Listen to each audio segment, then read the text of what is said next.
and thanks for joining me here today. You started off at a pool in Ferny Hills, and you've obviously had an incredibly successful journey now, the Paralympic head coach. Can you just give us an insight into that journey? Yeah, thanks, Tolbert. It's a journey that started straight out of school. Probably actually while I was in school. I was in year 11 and walked into my local pool, and the coach there said to me, "Oh, my assistant coach hasn't turned up, can you take this group?" And I took the group, and then the next day the coach said to me, "Oh, you're on the group again." And this went on for a few weeks, and I said, "Where's your assistant coach?" He said, "Oh, well, you're it now." So I did that a bit through year 11 and 12, and when I finished year 12, I became an assistant manager and assistant coach at the pool officially, and spent 2 years there before I went to Scarborough State School.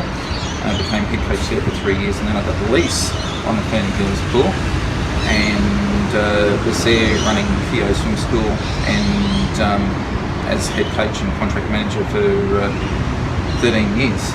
During that time, I was fortunate enough to have a Paralympic swimmer come into my program called Tamara Nowitzki.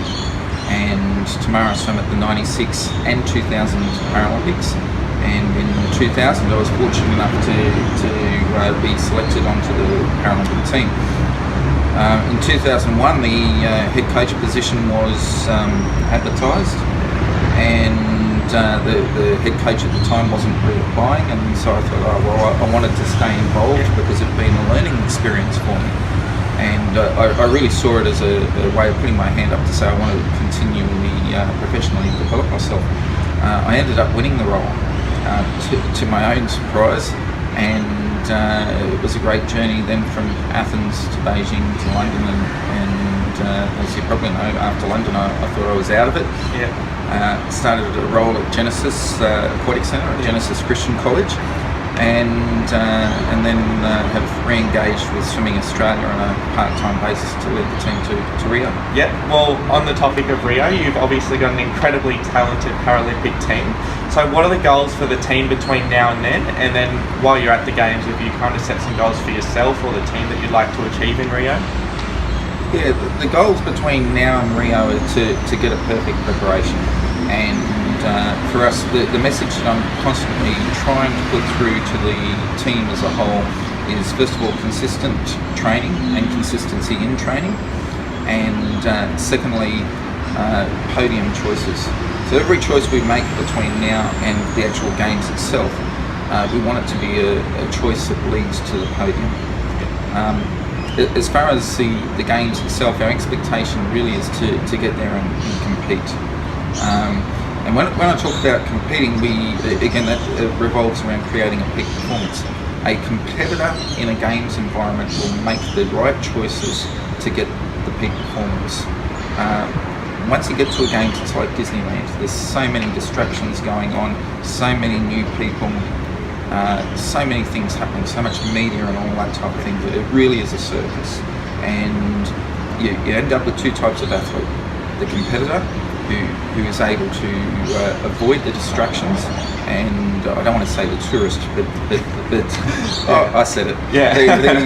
Who becomes involved in the distractions, and they engage in having a social experience rather than a competitive experience.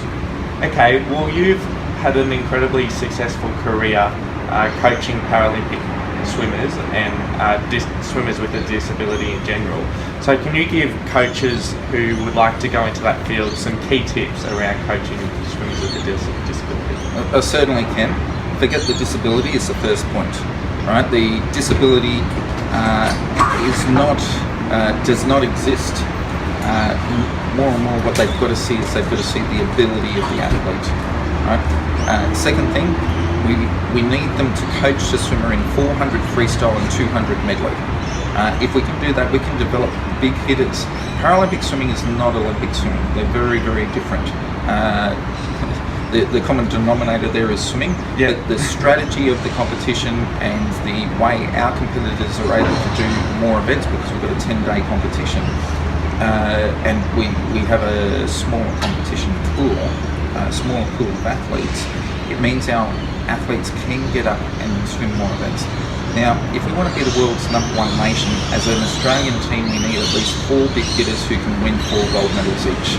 To do that, we need young kids with disabilities, coached in 400 free and 200 IM very early on. Fantastic. Thanks so much for your time today, Brendan, and keep an eye out for more videos from Asta.